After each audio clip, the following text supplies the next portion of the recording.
مولانا محمد وعلى آل سيدنا مولانا محمد بارك وسلم صلاة وسلام عليك يا رسول الله صلى الله تعالى عليه وسلم. بسم اللہ الرحمن الرحیم. اس سورت کا نام سورہ جن ہے اور یہ بھی مکہ شریف میں نازل ہوئی تھی. اس سورت کے تعلق سے حدیث پاک میں آیا ہے کہ اس سورت کو بھی ہمیں اپنے گھروں میں فوقتاً پڑھنا چاہیے. اس سورت کے ذریعے سے گھروں میں جو اثرات ہوتے ہیں اور جو آصیب ہوتے ہیں، جو پریشانیاں ہوتی ہیں، وہ دور ہو جاتی ہیں. اس سورت کا نام سورہ جن ہے. قل اوحی الی انہ استمع نفر من الجن فقالوا انا سمعنا قرآنا عجبا. کہ تم فرماؤ، مطلب اے محبوب تم فرماؤ، مجھے وحی ہوئی ہے کہ کچھ جنوں نے میرا پڑھنا کان لگا کر سنا، تو وہ بولے ہم نے ایک عجیب قرآن سنا ہے. اس کا پس منظر یہ تھا کہ مکہ مکرمہ اور طائف کے درمیان ایک جگہ ہے نخلا.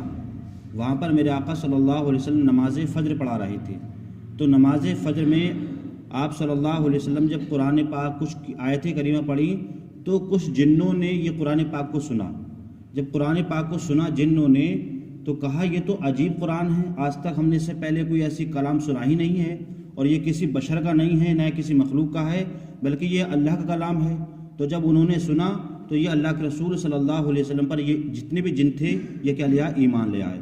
تو میرے آقا صلی اللہ علیہ وسلم پر صرف مسلمان نہیں بلکہ جنوں نے بھی کیا ہے؟ اسلام کو قبول کیا ہے. تو اسی کے پس منظر یہ بیان کیا ہے کہ وہ کہتے ہیں کہ جب ہم نے ایک عجیب قرآن سنا، یہدی الی الرشد فآمنا بہ، کہ جو قرآن کیا ہے بھلائی کی راہ بتاتا ہے اور تو ہم اس پر ایمان لائے اور ہم ہرگز کسی کو اپنے رب کا شریک نہ ٹھہرائیں گے.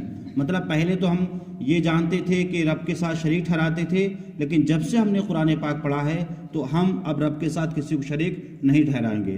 وَأَنَّهُ تَعَالَى جَدُّ رَبِّنَا مَا اتَّخَذَ صَاحِبَةً وَلَا وَلَدًا.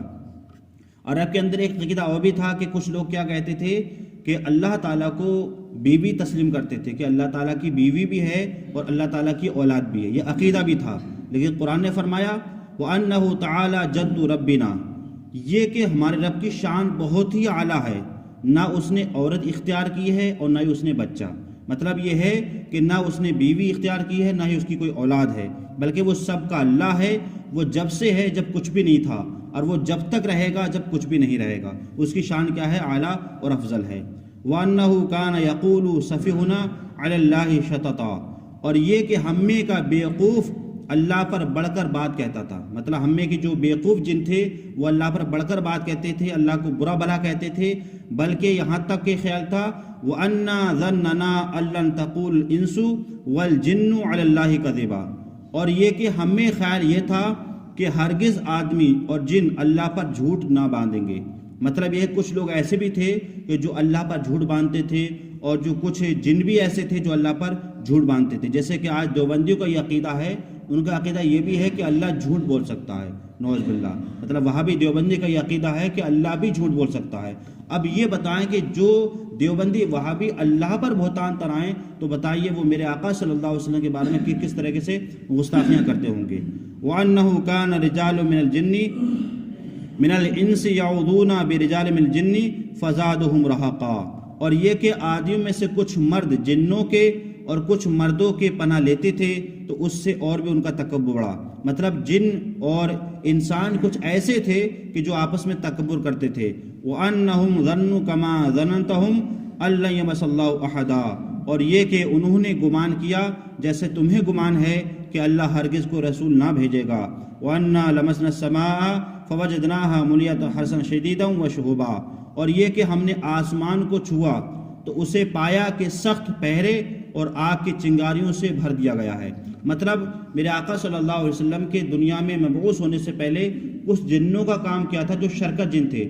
وہ پہلے آسمان پر جاتے تھے اور وہاں آسمانی باتیں سن کر کے یہاں پر لوگوں کو بتاتے تھے، اور لوگوں کو بتانے کے بعد جو نجومی ہوتے تھے ان کو بتاتے تھے اور کہتے تھے اب یہ کام ہونے والا، اب یہ کام ہونے والا ہے. تو جب نجومی اپنے لوگوں کو بتاتے تھے تو ویسے ہی ہو جاتا تھا. تو ان کا راستہ کیا کر دیا؟ بند کر دیا.